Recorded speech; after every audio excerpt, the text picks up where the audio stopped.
Have you seen the tiny image thumbnails on organic LinkedIn posts that just rolled out? Well, call Nancy Drew and get your magnifying glass. It's maddening. We talk all about this and how it affects your ads on this week's episode of the LinkedIn Ads Show.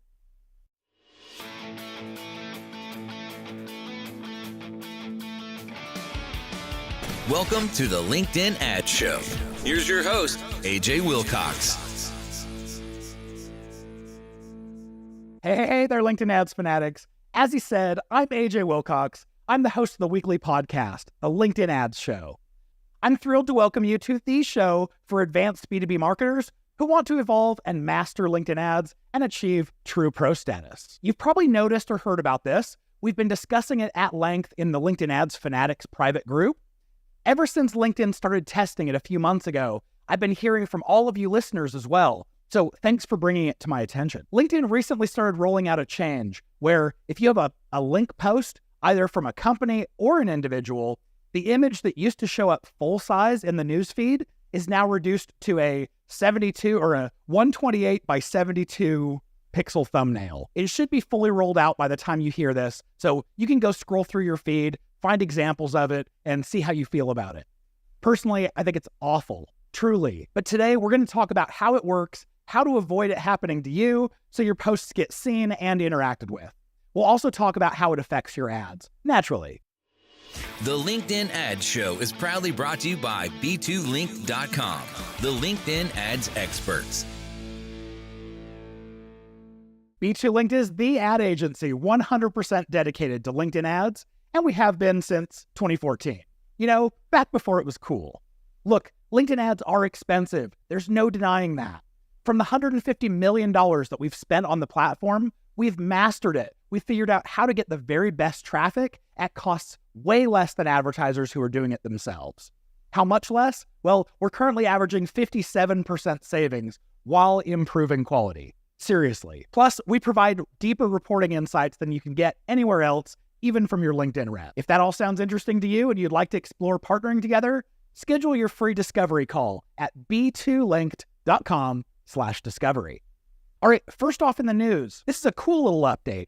So with Thought Leader ads, if you were sponsoring a video post, it used to require super admin or content admin permissions on the company page with the account. This is no longer a requirement. Now, just having sponsored content poster permissions on the page is enough. I'm really grateful for this, actually, because that never made sense. Any sort of ad that you create or boost, I think you should be able to do this through sponsored content poster permissions. We shouldn't need anything more advanced than that. I want to give a shout out to the SM Geek, I'm guessing that stands for social media, on Apple Podcasts. They left an awesome review. They said, "Don't miss an episode. The beauty, and some might say difficulty, with social media marketing is that it's such a new field. We're literally writing the rules as we go along. So this makes topical and relevant information on social marketing even harder to find. This is why I always turn to AJ's podcast. Armed with his shared LinkedIn knowledge, I can walk into any client meeting, able to fight any shred of imposter syndrome." All right, SM Geek, I really appreciate you leaving such an awesome review. I love it. I'm so happy that you can walk into meetings and not feel imposter syndrome. Trust me, we all feel it. I don't think anyone's immune unless you're a narcissist. But again, thank you for leaving such an awesome review.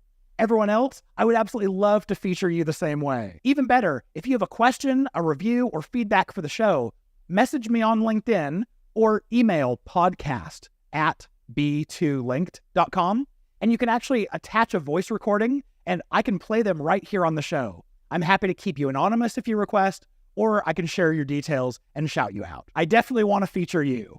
All right, on to the topic at hand. Let's hit it. Here's the background on these tiny thumbnails in your newsfeed. First, when you open up LinkedIn and say, "I want to create a post," and you start typing, you don't know it, but in the background, LinkedIn is trying to understand what kind of post this is going to be so it can put it in one of two camps. And it's very crucial that LinkedIn does this because these two camps are very different. They're completely different post types that LinkedIn treats very differently as well. So if you start typing and you happen to type a web address first, LinkedIn automatically takes that link, it goes into the post and grabs the first image it finds on the page. It grabs the SEO title tag to turn into the headline, and that all of a sudden becomes a link post. On the other hand, if you start typing and you happen to attach an image first before you type a URL, it attaches the image to the post and it becomes, as you'd imagine, an image post. They look nearly identical to users, but they act quite differently on the back end. Because when you click on the image or the headline of a LinkedIn post, you're taken to the destination of the link. But with an image post, if you click on the image, first of all, the headline isn't even clickable. But if you click the image, which is clickable, it blows up the image on your screen in like a JavaScript lightbox next to the post content. Now, as an aside, I've always thought that this was really odd behavior. That's surely not the experience that the user asked for, to see the image a bit bigger after they click, but I digress. So there was this recent change that just rolled out. LinkedIn took any post, either from an individual or from a company, that was a link post, and all of a sudden now is shrinking the image down to a tiny thumbnail.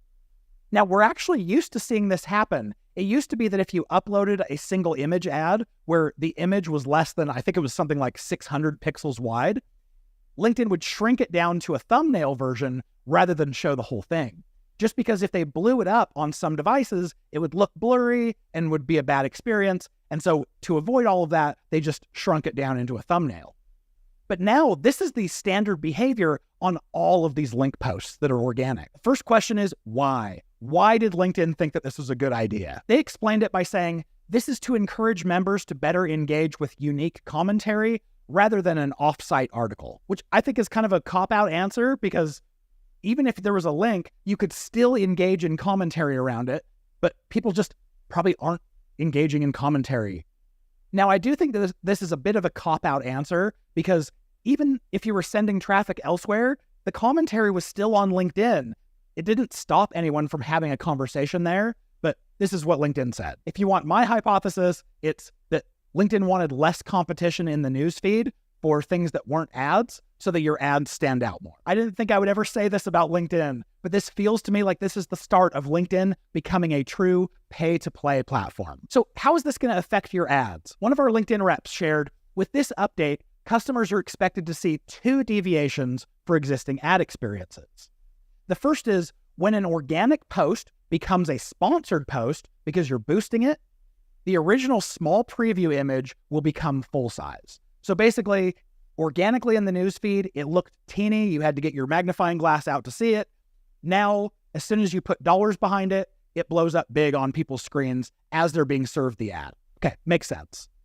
Now, the second deviation is when you create an ad, of course, it's going to serve to people full size. But when someone engages with that ad and it causes it to go viral, to be seen organically by people who are connected to that individual, then that all of a sudden gets shrunken back down to the small thumbnail preview. So basically, it's only going to be big when you put dollars behind it. If it's not dollars behind it, it's small. Now, there is actually a little bit of a silver lining here, that since the ads themselves aren't affected by this shrinking thumbnail, it technically removes some of the visual competition in the newsfeed with our ads. So it might actually provide a bit of a benefit to us advertisers. I had to think really hard to come up with a positive about this. All right, so you're naturally thinking, okay, these look terrible. I don't want this happening to any of my posts. How do I avoid this? First thing is, don't include links in your posts if you can help it.